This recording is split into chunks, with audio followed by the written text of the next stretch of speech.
stronger over time. This inner knowing, this mission was a sign that I have always been connected to a higher purpose, even before I had words to describe it. I just wonder, have you ever had a picture in your mind of how something was supposed to go? You prayed, you believed, and then when the answer came, it looked nothing like you imagined. When we pray, Madam Speaker, we better know that God has already warned us through His holy word that His thoughts are not our thoughts, and His ways are not our ways. It is a declaration of divine difference because heaven operates on a completely different plane. He sees the whole picture while we only hold a piece. Madam Speaker, I was considered a rising star within the judicial legal group on ascendancy to the higher judiciary when I received and accepted former Prime Minister Bruce Golding's invitation to join his administration to help him do the work he was elected to do. Although I knew it was a calling that brought me here, for a long time, I have second-guessed the choice I made. Too often, I've been told that I don't belong here. And more often, I have felt so out of place. I've experienced such intense confusion, which forced me to just lay down my expectations and simply trust that what unfolds in front of me is meant to teach me something that I could not otherwise learn. Madam Speaker, I do not know what eyes those listening to me look through. I know that I look not only through my natural eyes, but also through the eyes of faith. I believe that when what needs to be done meets what you want to do, there lies the will of God. Madam Speaker, in less than 3 months, I will be in my 30th year in government and will also complete 16 years in the legislature. Over these almost 3 decades, I've had broad exposure while performing executive, legislative, and judicial functions in service to my fellow citizens. This exposure has enabled me to hone highly specialized skills in public administration, from the in-depth knowledge and practical experience I have gained about the inner workings of the 3 branches of government. Madam Speaker, it is therefore with fresh boldness that I rise and participate in these debates for the 10th consecutive year.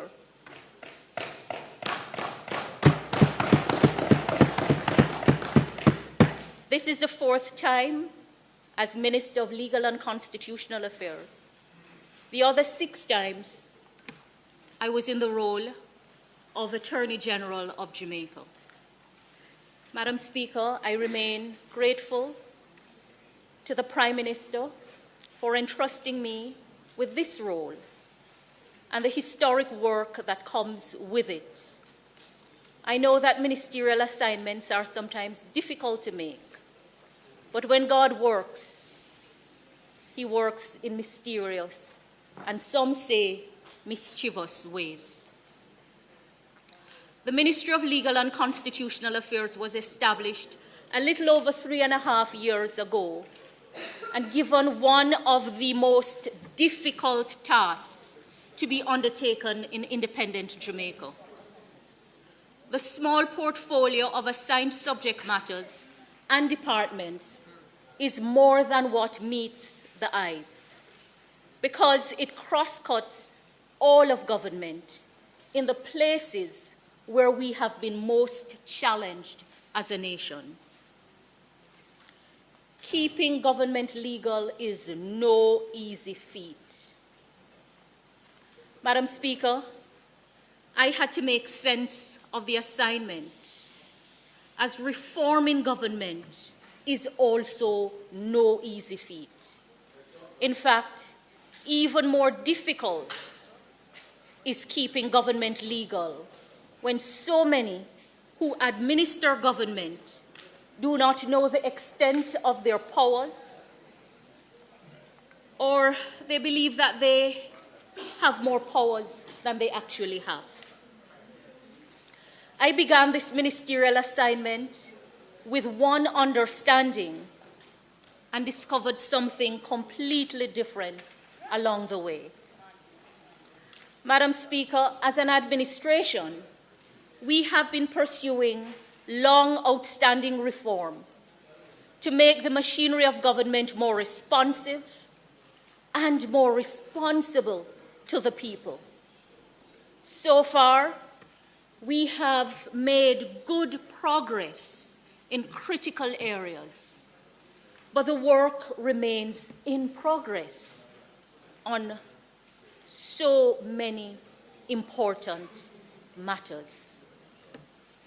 As we reimagine a different kind of governance, which places the people at the heart of what we do, the Ministry of Legal and Constitutional Affairs has made steady progress building out our piece of the machinery of government.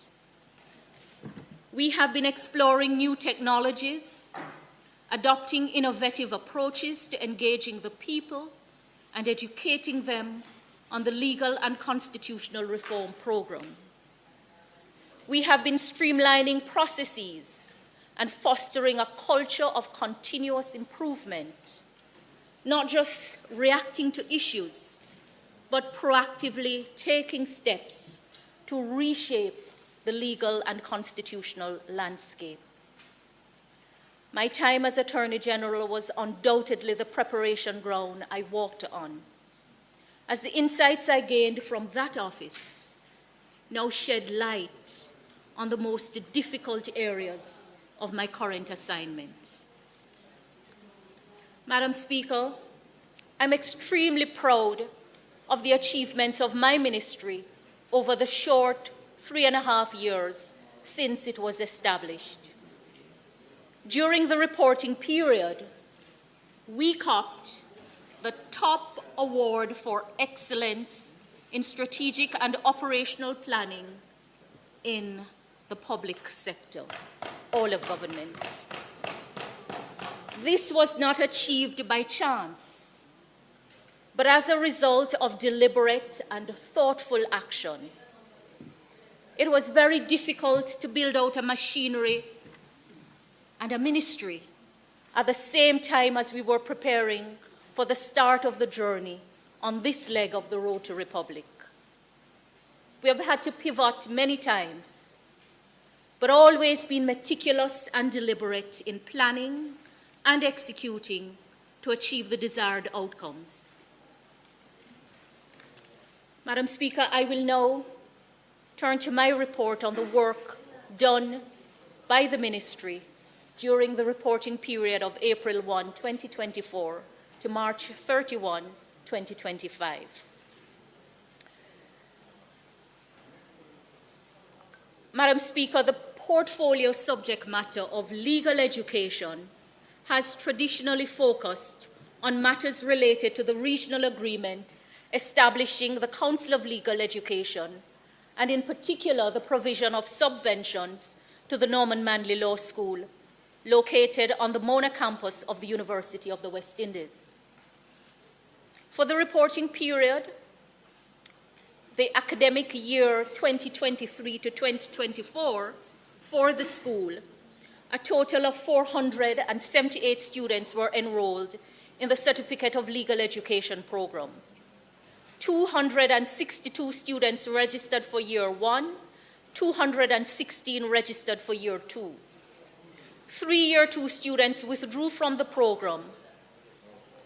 Among the 262 year 1 students, 45 repeated the year, and of the 216 year 2 students, 71 repeated the year. Of that number, 29 repeated one subject only, while 2 students sat examinations only.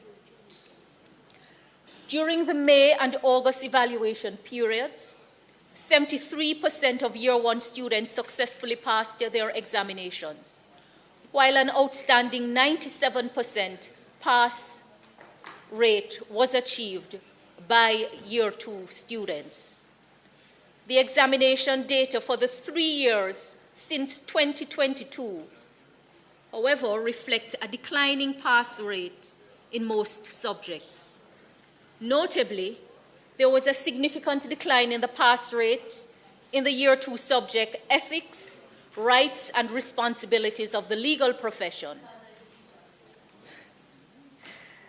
The pass rate moved from 92% in 2022 to 71 in 2023 and 74 at the end of the August supplementary exams in 2024.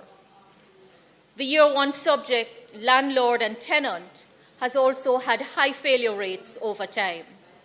I'm wondering how many Norman Manley Law School students are in this house. On the co-curricular front, the students participated in the American Caribbean Legal Initiative and moot clinics, the CCJ and Margaret Forte mooting competitions, the Lex Caribbean interviewing competition, and the Philip C. Jessup local and international competitions. While the teams did not emerge winners in all the competitions, the students expressed that they felt an overall deep sense of pride. Valuable lessons were learned about perseverance, discipline, and hard work. The CCJ mooting team did win the Social Media Spirit Prize for Best Social Media Presence for the 2nd successive year. Madam Speaker, the students engaged in several outreach activities. I wish to highlight that the Human Rights Committee focused on gender, health, and youth-related concerns throughout the year and worked with several key governmental and international stakeholders, including the United Nations Population Fund, the United Nations Development Programme, the United Nations Women's Atlantic Council, and the Government of Jamaica. The chair of the committee, Madam Speaker, young Christina Sandy Williams, was the recipient of the highest honor a young person may receive globally for social action. That is the Legacy Award given in memoriam of Princess Diana and her humanitarian work. Ms. Williams also received an award from the Magna Carta Observatory for her essay on the topic, "How might students exercise more influence in enabling their universities to make a more effective contribution to society?" She was invited to present and discuss it at the Magna Carta Anniversary Conference held in Poland in October 2024. The report from the Director of Legal Aid Clinic notes the growth of specialist clinics, continued exposure of year 1 students to the clinic, and governance issues related to developing policies and programs. Madam Speaker, the library includes e-books, the use of a software application, Talk To, employing artificial intelligence in the virtual reference services, and the ongoing project to digitize legislation. There was an increase in staff turnover during the period.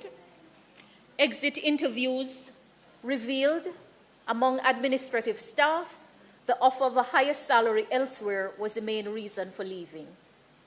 The report of the Quarterly Assurance Unit highlighted, among other things, the need for the law school to monitor and evaluate activities to ensure they are having consequential impact on students' outcome.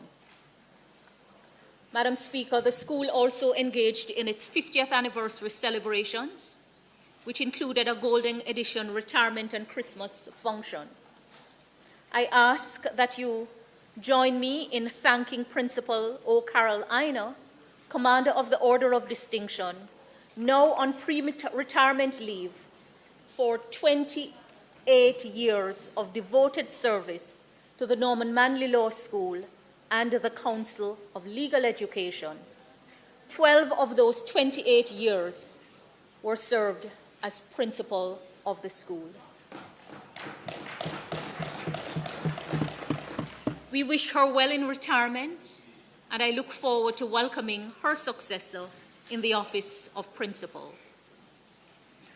Madam Speaker, I recognize that the need for legal education transcends the training of attorneys at law.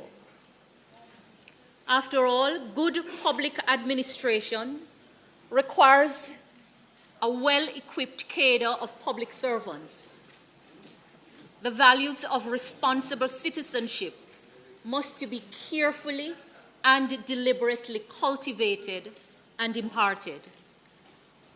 It therefore gives me great pleasure to report that today, the Legal Education Division of the Ministry is implementing a robust public legal education program on the Constitution and laws of Jamaica to include intra-government training and sensitization.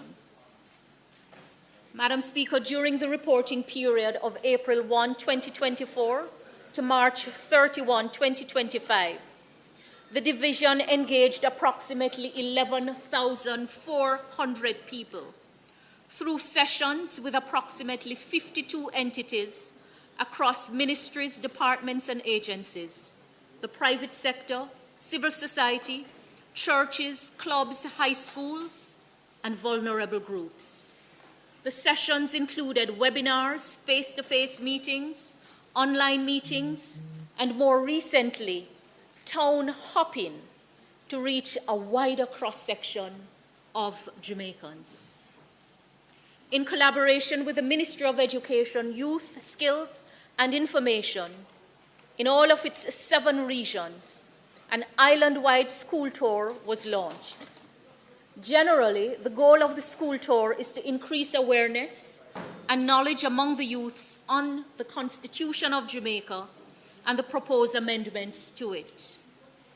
We have successfully executed tours where just under 1,500 students participated actively across the 5 regions. Madam Speaker, the Town Hopping Community Initiative is a novel strategy which has members of the legal education team going into the nooks and crannies of Jamaica, meeting with the people in the streets, at the marketplaces, at police stations, engaging them on the work to reform the Constitution. We are, Madam Speaker, reducing the distance between officialdom and the average man in the street, the average man, woman, boy, and girl, as we pursue real reforms for real results. I now turn to the subject matter of human rights. Madam Speaker, it is useful to remind everyone that the Charter of Fundamental Rights and Freedom sets out at Chapter 3 of the Constitution of Jamaica a suite of rights and freedoms guaranteed to all Jamaicans, all persons in Jamaica, and all citizens of Jamaica. And these rights and freedoms are guaranteed in a responsibility framework, and to the extent that the enjoyment of your right or freedom does not hinder the enjoyment of another person's right or freedom. Jamaica's fourth review under the Universal Periodic Review Mechanism of the United Nations will take place during the 50th session of the UPR Working Group on November 11 this year. The Universal Periodic Review is a unique mechanism of the Human Rights Council that calls for each United Nations member state to undergo a peer review of its human rights records every 4.5 years. The UPR is designed to prompt, support, and expand the promotion and protection of human rights in every country. It was established in March 2006 by the United Nations General Assembly in Resolution 6251, which mandates the Council to undertake a universal periodic review based on objective and reliable information of the fulfillment of each state of its human rights obligations and commitments in a manner which ensures universality of coverage and equal treatment with respect to all states. Madam Speaker, the ultimate goal of the UPR is the improvement of the human rights situation in every country with significant consequences for people around the globe. The state has a primary responsibility to implement the recommendations contained in the final outcomes. The UPR ensures that all countries are accountable for progress or failure in implementing these recommendations. The Human Rights team at the Ministry is now working earnestly to meet the deadline for submission of Jamaica's country report. The team is also working on the report under the International Covenant on Civil and Political Rights, and the draft is now about 80% complete. Madam Speaker, we are reporting progress on the work to educate Jamaicans about their rights and responsibilities.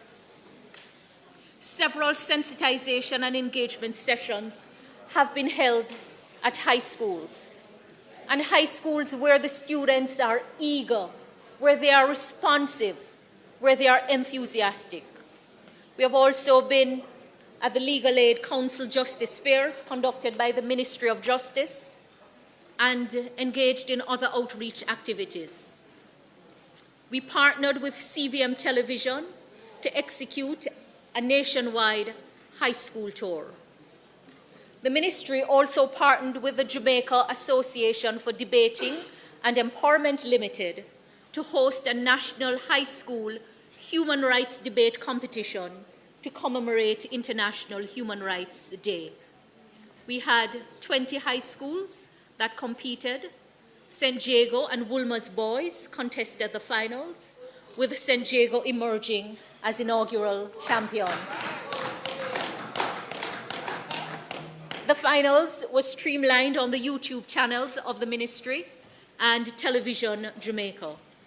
It was also aired on TVJ on December 20, 2024, and Sunday, December 22, 2024.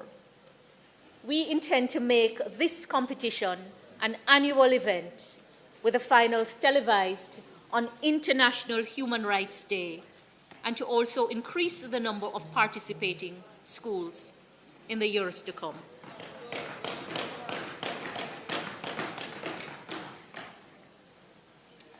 Madam Speaker, I just wish to inform the Honourable House in passing that on October 4, 2024, the ministry received correspondence that a group called Freedom Imaginaries submitted a request for a thematic hearing to the Inter-American Commission on Human Rights, stating that Haitian asylum seekers were deprived of their liberty and were living in inhumane conditions.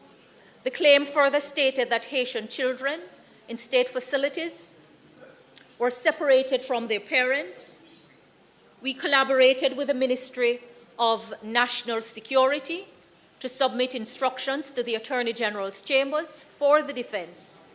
A statement was subsequently prepared and read at the hearing on Tuesday, November 14, 2024, by our permanent mission in Washington, D.C. Madam Speaker, we are reporting progress. We are reporting progress. I want to turn to the work of the Law Revision Secretariat. This secretariat is aimed at enhancing the availability of legal information by publishing annual volumes of the revised pages of the laws of Jamaica and facilitating the online publication of the laws. The Secretariat completed major initiatives in the reporting year to include revision of newly enacted and amended statutes for the year 2023. We are working with a backlog. Revision of newly enacted and amended subsidiary legislation for the year 2024. Preparation of revised content for publication of the Jamaica Printing Services, by the Jamaica Printing Services. And, Madam Speaker, we have something else to report that excites me greatly. To provide up-to-date and accurate legislative information online, we must reduce the time lag between enactment and inclusion of the revised laws of Jamaica. You know, Madam Speaker, I take no pleasure in saying that at present, ministries do not have a compilation of ministerial orders, and many legal officers do not know where to find the gazettes with them. In this digital age, we must have a dedicated website where all acts passed by Parliament and all subsidiary legislation can be published and circulated in a searchable database, which includes sunset legislation and repealed acts of the Parliament of Jamaica. We also need to see the gazettes containing legal notices and everything that intends to have the effect of law. And so, Madam Speaker, you may recall that during my 2022 sectoral presentation, I informed that the ministry was collaborating with the Jamaica Promotions Corporation, JAMPRO, to develop a comprehensive legal information portal under the World Bank-funded Foundations for Competitiveness and Growth project. Madam Speaker, I am so pleased to announce that this portal has been successfully deployed to staging. That is to say, it has been released for beta testing, which is basically an internal launch, marking the completion of one phase of the project, allowing us to move to the next phase where content is being populated and the features of the application are being tested. Madam Speaker, I crave your indulgence to demonstrate and reflect the progress that we have made on this matter.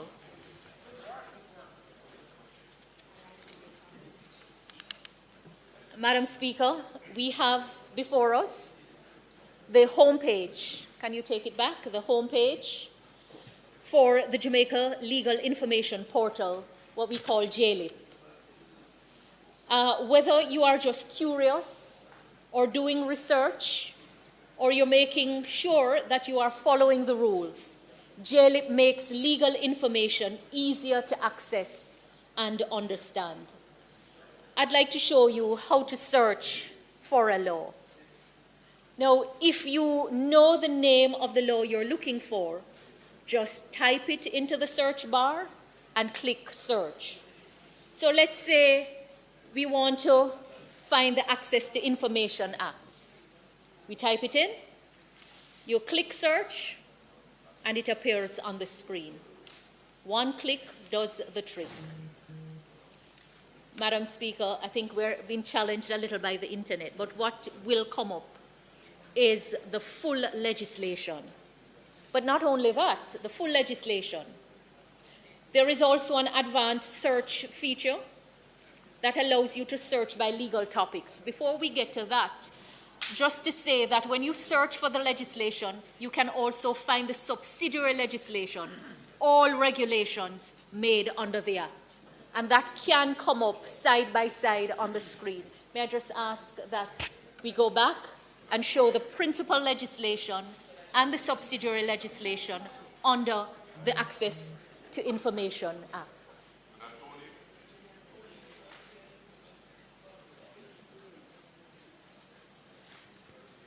The slow, right, Madam Speaker. Now, I want to say to all Jamaicans that we cannot move to a culture of lawfulness.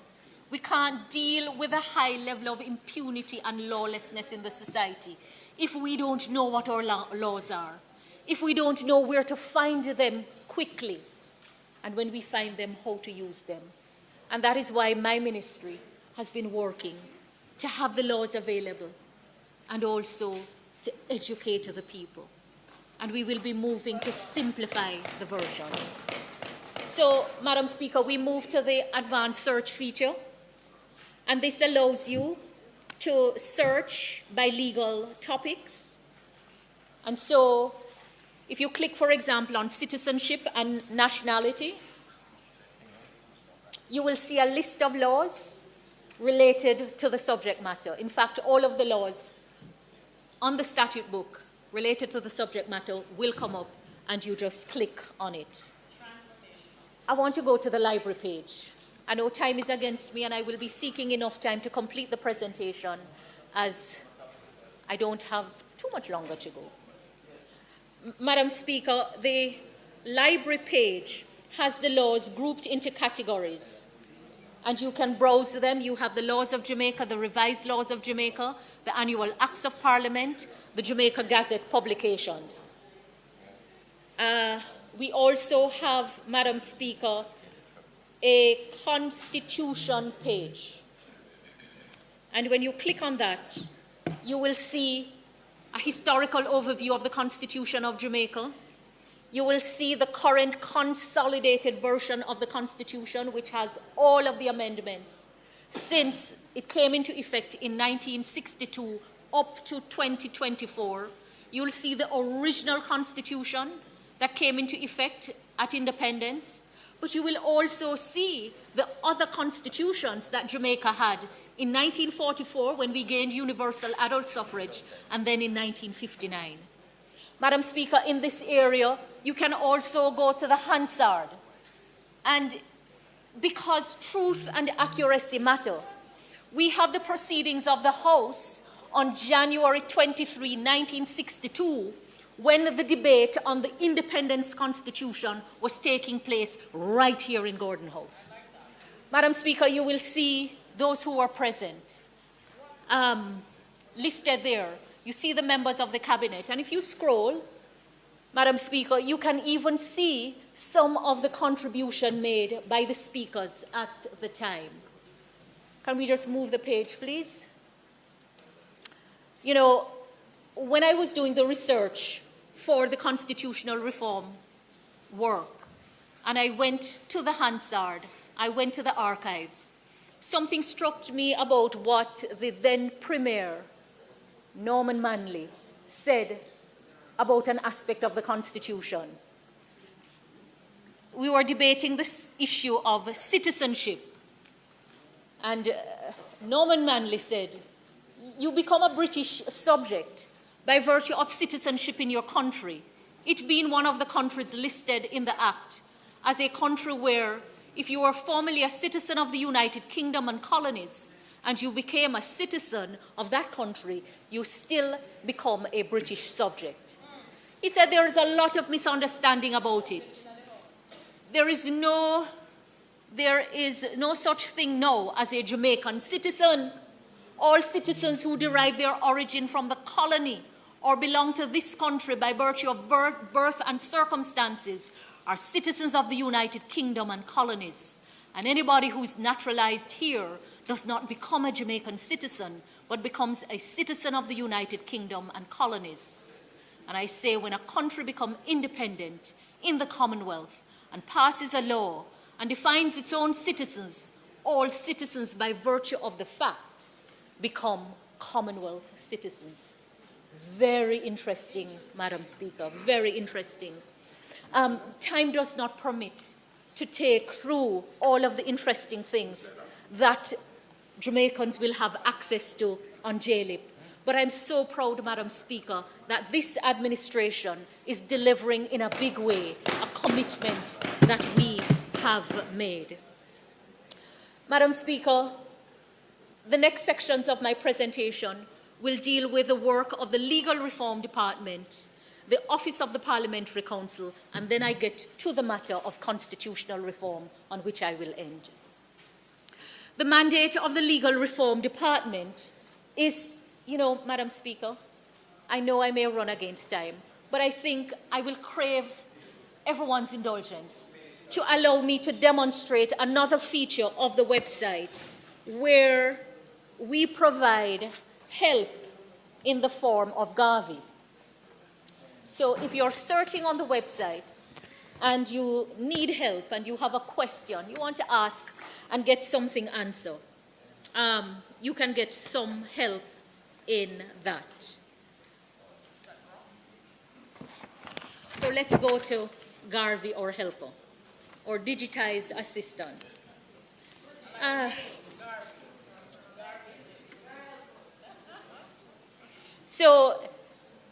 Let's see. Let's ask a question. My question would be, what is the relationship between the standing orders and the Constitution of Jamaica? Something that's relevant to the House. Let's see what Garvey tells us. All right.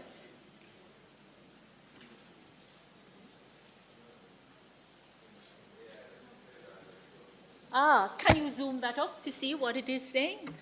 The standing orders of the House of Representatives are made under the powers conferred by Section 51 of the Constitution, which empowers both the House of Representatives and the Senate to regulate their own procedure and to make standing orders for that purpose. Therefore, the standing order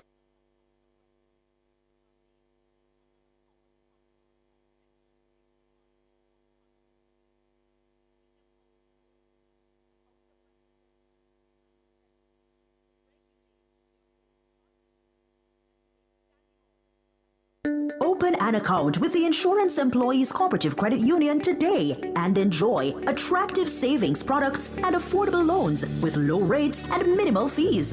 Membership is open to employees and clients of insurance companies, building societies, and financial service entities. Visit ieccu.com or call 876-906-5362 in Kingston or 876-979-6516 in Montego Bay. The Insurance Employees Cooperative Credit Union, a union of possibilities. So, Madam Speaker, moving to the Legal Reform Department, whose mandate is to keep under review the laws applicable in Jamaica with a view to their systemic reform to meet the changing needs of the Jamaican society, and also to assist in the implementation of law reform proposals in accordance with government policy. Madam Speaker, I have set out in the written presentation the long list of matters on which this department worked during the 24-25 year. In fact, every single bit of work that we have done with the rest of government is set out. And I invite members and the public to look at the work when the text of this presentation becomes available. To finish, sufficient to finish.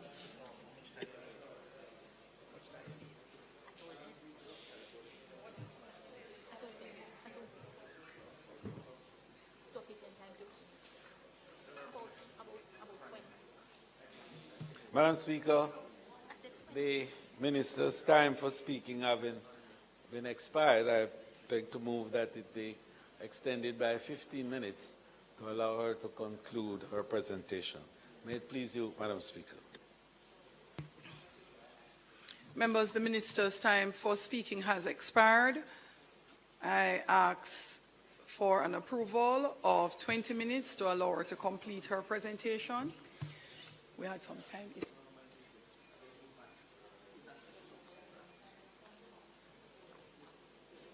Thank you. Members, those in favor? Aye. Those against? The ayes have it. Minister. Thank you, Madam Speaker. Do forgive me. Time certainly flies when you're having fun. I'm truly, truly excited about what I'm reporting to this House because it has been such hard work to get it done. And I want to just commend my ministry team. We stayed up, Madam Speaker, let me tell you. So, Madam Speaker, law reform. We are reforming for real results. Yes, we are. The work of the Office of the Parliamentary Council entails the drafting of laws on instructions from the ministries. The office also advises ministries on points of law relevant to proposed legislation, examines and comments on cabinet submissions related to legislation, and members of the office attend meetings of the Legislation Committee of Cabinet and, where necessary, sittings of this Parliament and its committees. Madam Speaker, I want to report that over the reporting period, the office, prepared multiple drafts in respect of 254 legislative instruments to effect changes initiated in the respective ministries. These include draft bills and subsidiary legislative instruments, such as regulations, orders, notices, and rules. Madam Speaker, we have listed the acts that have been passed during the session. There were 13, and they're all listed in the presentation. And of these acts that were drafted, Madam Speaker, we had other pieces of legislation prepared by the Office of the Parliamentary Council. Numerous regulations also set out in details. But I want the Honourable House to take note that during the period April 1, 2024 to March 31, 2025, the Office of the Parliamentary Council handled 425 legislative matters. And we have set out in the written presentation the categories of instruments and the ministries from which they emanate. I'll just say that the Ministry of Finance has been the number one. Ministry of Finance.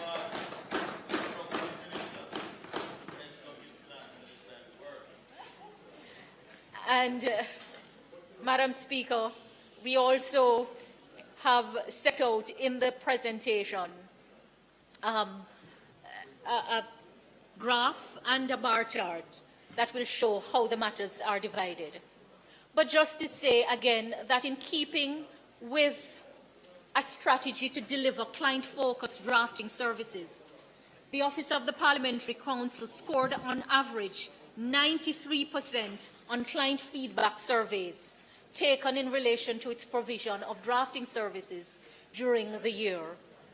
And the OCP was also the recipient of an award from the Financial Services Commission in recognition of exceptional work done in securing Jamaica's removal from the Financial Action Task Force grey list. For those of you who don't know what it means, that was when we came in serious hot waters around our correspondent banking system and our ability to use a correspondent bank in foreign currency. Madam Speaker, one of the strategic priorities of the ministry is to address the slow pace of legislative reform in the public sector by strengthening interministry collaboration. And we have been working assiduously with the ministry legislative teams to bring the work across government up to scratch. Madam Speaker, this is so difficult. I do not even know if those who send us to this honourable house understand what it takes to run government, what it takes to run parliament. And so sometimes when you can't be up and down on the street walking, you have to do the work so that we can deliver real results for you. And for those, Madam Speaker, present here, your MP has been at the centre of this work across all of government. So, Madam Speaker, I now turn to the work to reform the Constitution of Jamaica. This is the final part of my presentation. I see a broad smile being concealed by my colleague member of the CRC. Madam Speaker, during the April 1, 2024 to March 31st period, we made significant progress in advancing the constitutional reform agenda. You know, Madam Speaker, I want everyone to understand this. Transforming broad constitutional proposals into legally sound and effective legislation is an arduous task, requiring technical expertise and sustained effort. I just want to reiterate my profound thanks to the members of the Constitutional Reform Committee who have assisted with this work, and the very dedicated Constitutional Reform team at the Ministry of Legal and Constitutional Affairs, supported by the other teams in the ministry. Madam Speaker, the enactment in July 2024 of the Constitution Amendment of Section 61 Act to provide for new words of enactment constituted the first legislative step taken in a proposed series of amendments intended to give effect to a constitution enacted by the Parliament of Jamaica and approved by the people of Jamaica. The new words of enactment are no longer monarchical. Today, they indicate the supreme authority of the Parliament of Jamaica in legislative matters.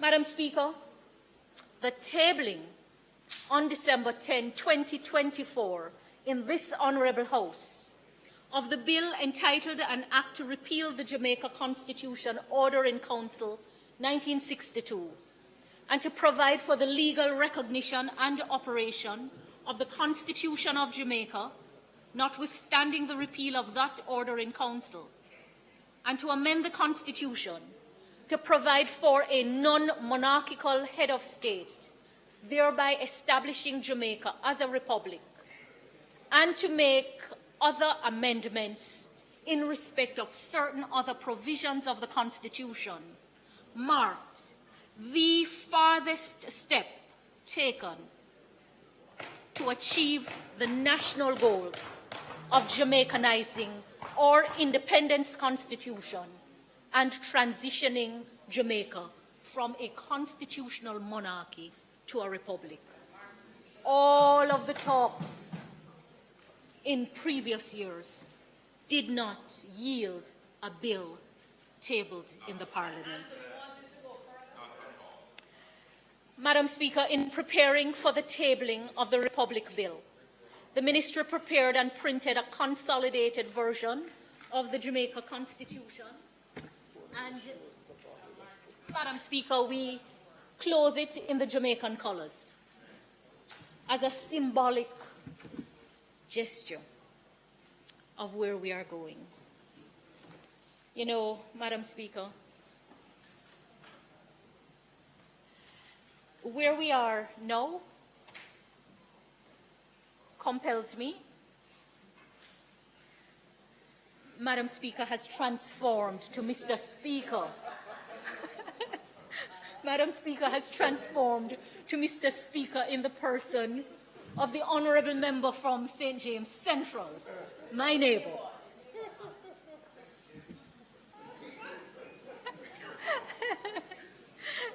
Well, you know, Madam Speaker, where we are now, Prime Minister, it's so important to remind everyone that when we decided on phasing the reform, it was done because it was our understanding that we couldn't agree on everything, but that it was important for us to make progress. And, Prime Minister, memories are sometimes short, and people don't know how you were pushed, even though you had the goal. You were prodded to get on with it. And you announced to the heir when he came here that we were moving on. But since then, we have heard, and I think I just want to pause and seek the indulgence of the House to just remind that you can't trust people who tell you that they want to do something and then they change their mind when the work gets hard. So, I just want you to remind everyone to be reminded of what was said in this honourable House. The important process of repatriating our sovereignty, which began in 1962, has stalled, and there is important unfinished business. The time has come for Jamaica to become a republic within the Commonwealth, with a Jamaican head of state, and for us to swear allegiance to the Constitution and people of Jamaica. Let us proceed with the legal steps required to achieve this, since there is consensus that this is where we need to go. Madam Speaker, we also believe strongly in the importance of providing greater access to the highest level of justice for the Jamaican people by moving from Her Majesty's Privy Council to the Caribbean Court of Justice as our final court of appeal. However, the consciousness of the other side is not there yet. So let us begin with the things that we can agree on and move forward. So let us begin with the things that we can agree on. So let us begin with the things that we can agree on. So let us begin with the things that we can agree on and move forward. When Jamaica is moving out of the King's Yard, we cannot have 1 foot in and 1 foot out of the yard. That would leave us neither fish nor fowl in another man's yard. That can't work. We will not support a phased approach to dealing with the matter of full decolonization. So let us begin with the things that we can agree on and move forward. We will not support a phased approach to dealing with the matter of full decolonization.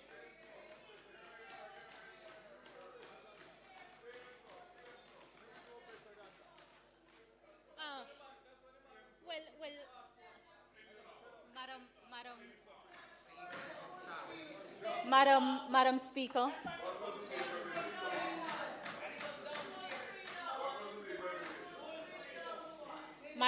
Madam Speaker. Madam Speaker. Mr. Speaker.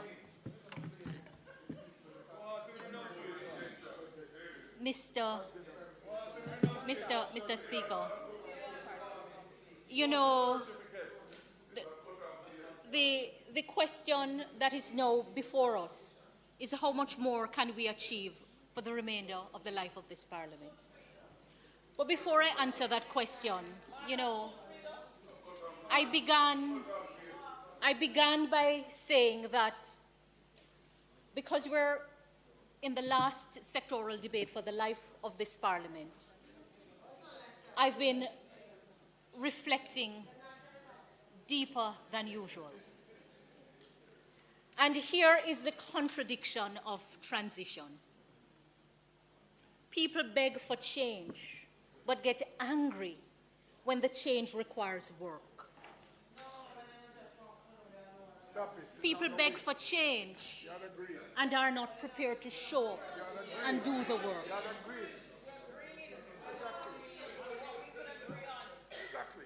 Madam Speaker, you know, you can't pretend to be principled because you will be exposed. When you are in beyond the quarrel about who gets to lead, because that is what the real dispute in the constitutional reform work came down to. Not wanting. That is what it came down to. Mr. Speaker, I'm getting to my closing, and I'd like to get there. When you are in the thick of transformation, it is never comfortable. And for me, it's never comfortable when you're in the thick of transformation. When everybody's asking what can be done, and some want to have a self-fulfilling prophecy that nothing would have come of this work. On this side, we remain committed to furthering the goals of independence. We remain committed. So, Madam Speaker, because the process is a complex process that is set out in the Constitution, it's designed to be slow, and it demands collaboration. It demands collaboration. Madam Speaker, it's interesting, you know, that some people just want their way. And it appears, hold on, it appears that this is the allegation that is being levied, the same allegation that is being levied across the aisles. Them say we want we way, we say we no want no way. It just can't work like that. What is required to go forward is a different exercise of leadership. And I don't believe it's going to come from over there. I don't believe it's going to come from, hear me, on this matter. I don't believe it's going to come from people who say one thing when it suits them and move away to something else when it suits them. But I don't intend to quarrel it out. But I just want to say, Madam Speaker, that this work has exposed me to so many things as I represent the people of St. James West Central. People present in this house for the first time expect us to take decisions that will improve their lives. We're not quarreling. I believe that all of us in here come to this place wanting to serve. I am not quarreling with you, Garvey. Not quarreling with you. I'm just saying that what I hear from my people is that there is still a lot of work to be done to make them feel like the citizens of Jamaica that they are. And so, on this side, in the leadership of government, we have achieved much, but there is much more to be done. Much more to be done. We have fixed many roads, but there are many more to be fixed. And the process that we have to go through from the time a decision is taken and monies are made available to the time when the work starts is way too long and inefficient. There is so much to be done. We have made good progress. And so, we are coming back. So, as I prepare for my third term in this honorable house,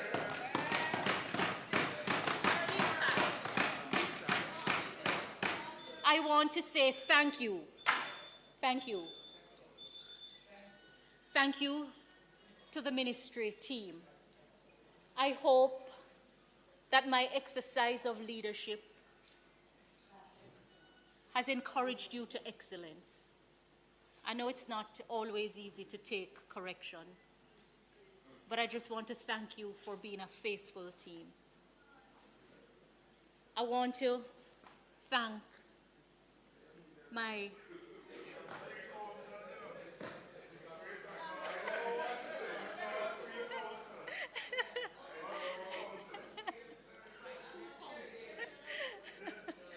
I want to thank the people of St. James West Central.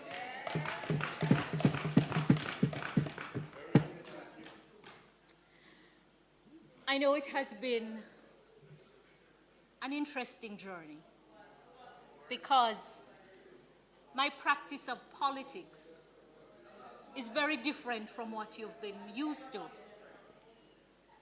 There you go. And I know that there have been times when you haven't seen me as often as you would have liked. But I want you to know that wherever I am, I have been working in your best interest because the way politics is being practiced cannot continue for much longer. Cannot. You must be at the center of everything that is done in government. And it's not about fanfare. It's about being deliberate, Mr. Speaker. It's about being deliberate. And so for all those who may think that because I don't readily fit in, I don't belong, I want them to think again, because I will be coming back here in the next parliament.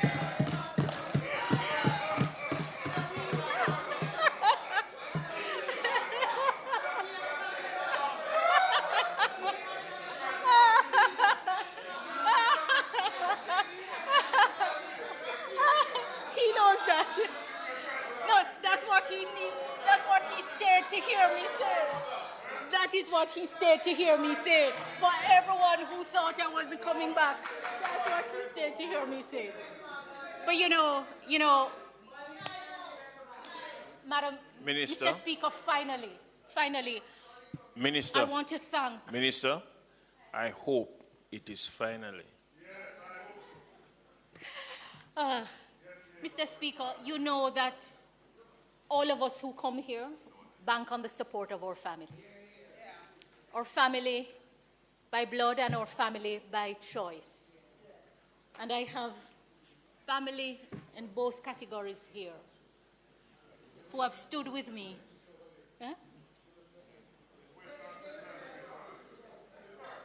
You see the two pretty, Mr. Speaker, just in case, you see they are delaying me. I just want to say, Mr. Speaker, how grateful I am to Almighty God for enabling me to stay true to what I believe, difficult as it might have been. And Madam Speaker, Mr. Speaker, I want to thank God for my husband, the Honorable Mr. Justice Ian Forte.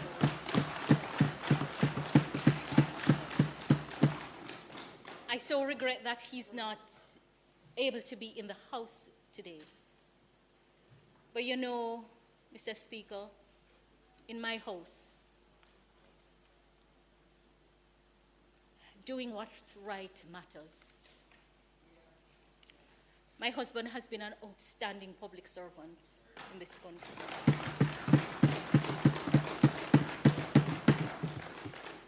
And he has been such a companion to me on this journey. I really want to thank God for preserving him in illness, for keeping him mentally capable to continue to guide me and to remind me that I must not lose my senses in politics. And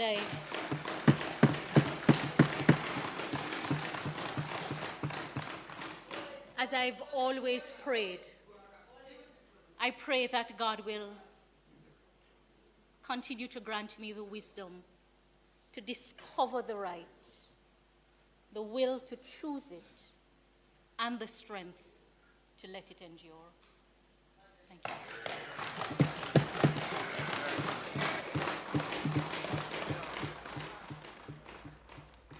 It's 3:49 on this Tuesday afternoon, May 6, 2025, and you've just heard a sectoral presentation by the Minister of Legal and Constitutional Affairs, Marlene Malahoo Forte, and it was brought to you by the Ministry of Legal and Constitutional Affairs. Mark's Superstore Furniture and Hardware, Lionel Town and Portland Cottage Vale, Clarendon, offers hardware items, home appliances, and much more. Mark's Superstore Furniture and Hardware, quick and fast delivery. The time by Mark's Superstore is 11 minutes going up to 4 o'clock. A mother's journey of love shared from generation